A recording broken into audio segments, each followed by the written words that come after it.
Welcome students to राबेल academic English. आज की इसमें मैं आपको फर्स्ट ईयर का जो के टेक्स्ट बुक बोर्ड का जो फर्स्ट ईयर का कोर्स है ग्रेड 11 का, उसका यूनिट नंबर 6 करवाऊंगी। दिस इज़ अ पोइम जिसके टाइटल है mother to son. This is written by Langston Hughes. हम इसको स्टार्ट करते हैं। जैसे आपको नाम से पता चला है मदर टू सन, मतलब एक माँ जो है वो बेटे को कुछ बता रही है, तो यूजुअली यही होता है कि एडवाइस करती है। तो ये काइंड ऑफ एन एडवाइस, हम इसको पढ़ते हैं कि ये क्या है। Well son, I tell you, life for me isn't been no crystal stair. It's had tacks in it and splinters and boards torn up and places with no carpet on the floor bare. वो जो है अपने बेटे को बता रही है, वेल्सन आई tell you, मैं तुम्हें कुछ बता रही हूँ। Life for me isn't been no crystal stair, मेरे लिए ज़िंदगी एक सीढ़ी की तरह थी, लेकिन ये सीढ़ी क्रिस्टल स्टेयर नहीं थी, क्रिस्टल क्लियर नहीं थी, साफ सुथरी नहीं थी, कोई खूबसूरत सीढ़ी जो है मेरी ज़िंदगी नहीं रही है। लाइफ फॉर मी एजेंट बिन, ये AIN और ऊपर एपोस्ट्रोफी OTN जो लिखा गया है, ये असल में मिडल इंग्लिश में, मतलब जो पुरानी वाली इंग्लिश है, इसमें जो है कहा जाता था। इजेंट बिन, इसको हम कहेंगे इजेंट बिन या हैजेंट बिन, इस तरह कह सकते हैं। Life for me hasn't been no crystal stair, मेरे लिए ज़िंदगी एक सीढ़ी की तरह थी, लेकिन ये सीढ़ी बिल्कुल भी आरामदेह नहीं थी, कंफर्टेबल नहीं थी, खूबसूरत नहीं थी। It's had tax in it, मेरी ज़िंदगी में जो कि एक सीढ़ी तरह थी, उसमें टैक्स थे। टैक्स का मतलब होता है नीडल, एक छोटा सा नीडल जिसका बहुत बड़ा सर होता है, ब्रॉड जो है उसका हेड होता है। मतलब ये कि जिस सीढ़ी पर मैं चली हूँ, जो मेरी ज़िंदगी थी, उसमें जगह जगह ऐसी कीलें उभरी हुई थी जिसके बहुत बड़े बड़े स्तर थे। मतलब उस सीढ़ी पर चढ़ना मेरे लिए आसान नहीं था। एंड स्प्लिंटर्स, और वो सीढ़ी ऐसी थी जैसे आप फर्ज करें कि वो जो है लकड़ी की सीढ़ी हो, और स्प्लिंटर्स का मतलब होते छोटे छोटे पीसेस किसी भी मटेरियल के, जो एक बड़ी पीस से जो है वो खुद ब खुद कट जाते हैं, किसी वजह से निकल जाते हैं। ये बहुत नोकीले होते हैं, बहुत तेज़ होते हैं स्प्लिंटर्स, छोटे 3 पीसेस जो बड़े पीस से जो है वो टूट गए होते हैं। तो कहते हैं इस सीढ़ी में जो है कील थे जिसके बड़े बड़े सर थे, और इसमें स्प्लिंटर्स थे, नोकीले नोकीले पतले पतले पीसेस थे जो मुझे जो है दुखाते थे। एंड बोर्ड्स टॉर्न अप, और जिस सीढ़ी पर मैं चली हूँ उस पर लकड़ी के तख्ते जो थे वो सारे हटे हुए हैं, सारे टूटे हुए थे। मतलब ये ज़िंदगी मेरे लिए आसान नहीं रही, मैं काफ़ी मुश्किल से इस पर चली हूँ। In places with no carpet on the floor, फिर इस सीढ़ी पर ऐसी कहीं जगह आई हैं जहाँ पर फ्लोर पर, फर्श पर कोई कारपेट नहीं थी। Bare, it was bare. Bare का मतलब होता है विदाउट कवरिंग, जैसे सर पर दुपट्टा ना हो तो बेयर हेड कहलाता है, पाँव में जूते ना हो तो बेयर फुट कहलाते हैं।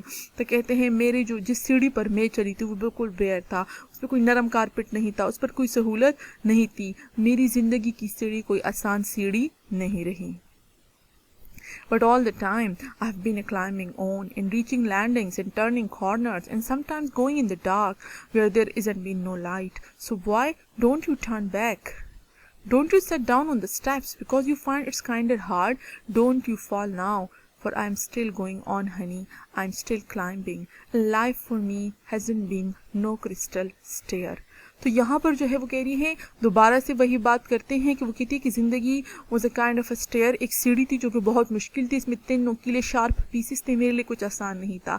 बट ऑल द टाइम, लेकिन तमाम इस वक्त में, I have been climbing on, मैं जो है चढ़ रही हूँ, अभी तक जो है मैं चढ़ रही हूँ, जो कि आसान नहीं है। यहाँ पर दोबारा आए, उसके बाद ऊपर कॉमा और SE जो है वो लिखा गया है। ये नॉन स्टैंडर्ड फॉर्म है आई हैव की या आई एम की। यहाँ पर हैव है। I have been climbing on, मैं चढ़ती रही, एंड रीचिंग लैंडिंग्स, और एक लैंडिंग के बाद दूसरी लैंडिंग पर उतरती रही, जाती रही। लैंडिंग का मतलब ये जब एक सीढ़ियाँ ख़त्म हो जाती हैं, दरमियान में एक लेवल सरफेस आ जाता है, सीधी स्पेस जगह आ जाती है, फिर दूसरी सीढ़ियाँ शुरू होती है, एक और जो है वो 2 स्टेयर केसेस के दरमियान जो खाली जगह होती है। तो कहती है मैं एक लैंडिंग से दूसरी लैंडिंग पर पहुँचती गई, एंड टर्निंग कॉर्नर्स, और कोनों में मुड़ती रही, and sometimes going in the dark, और बाज़ औक़ात मेरी ज़िंदगी की सीढ़ी पे बहुत अंधेरा हो जाता था। Where there isn't been no light, और जहाँ पर कोई भी मेरे पास रोशनी नहीं थी। So why don't you turn back, अब वो जो है उसका नेक्स्ट हिस्सा शुरू हो गया है। पहले वो उसे अपनी ज़िंदगी के बारे में बताती है कि मेरी ज़िंदगी आसान नहीं रही है, इस सीढ़ी पर अंधेरा था, कीले, 3 कीले शार्प पीसेस थे, तख्ते सारे टूटे हुए थे, अंधेरा था, डार्क था, और लेकिन मैं इस पर चढ़ती चली गई, ये आसान नहीं था। तो अपने बेटे को कहती है, सो बॉय, बस मेरे बेटे, डोंट यू टर्न बैक, तुम भी वापस मत मोड़ो। Don't you set down on the steps, तुम सीढ़ियों पर क्यों बैठ गए हो, तुम नीचे स्टेप्स पर मत बैठ जाओ। Because you find its kinder hard, क्योंकि तुम्हें ये लगता है कि थोड़ा सा मुश्किल है इस पर चढ़ना। करना, तो तुम बैठ गए हो, तुमने ऐसा नहीं करना। डोंट यू फॉल नाउ, अब इस वक्त गिरने की ज़रूरत नहीं है, तुम मत गिरो। For I am still going on Honey, क्योंकि मेरे बेटे मैं अभी तक चढ़ रही हूँ। मैं अभी भी जो है अपना सफ़र मैंने जारी रखा हुआ है। आई एम स्टिल क्लाइंबिंग, मैं अभी भी चढ़ रही हूँ। And life for me isn't been no crystal stair, और ज़िंदगी मेरे लिए कोई आसान सीढ़ी नहीं रही है, कोई क्रिस्टल स्टेयर नहीं रही है। यहाँ पर जो है मैं आपको इसकी थीम के बारे में बता दूँ। Theme is the main idea, कि इस पोइम में हमें क्या बताया गया है। इस पोइम का जो मेन आइडिया है वो यही जुमला है जो शुरू में भी था और लास्ट में भी रिपीट किया गया है। And life for me hasn't been no crystal stair, ज़िंदगी आसान नहीं होती है, ज़िंदगी का सफ़र हमेशा जो है उसमें अक्सर जो है मुश्किलात आती हैं। जैसे लोग कहते हैं कि life is not a bed of roses, तो आसान नहीं होती ज़िंदगी। इसमें जो है ये मेन आइडिया कहा गया है, लेकिन इसमें जो है हमें हिम्मत नहीं हारनी चाहिए। एक और बात मैं आपको ये बताना चाहती हूँ कि यहाँ पर जैसे ISE है, I am still going Honey, यहाँ पर जो है पीछे इज़न्ट है, लाइक जैसे इस लास्ट लाइन में है life for me isn't being no crystal stair, ये एंड जो लिखा गया है ये ओल्ड फॉर्म है, मैंने आपको पहले बताया।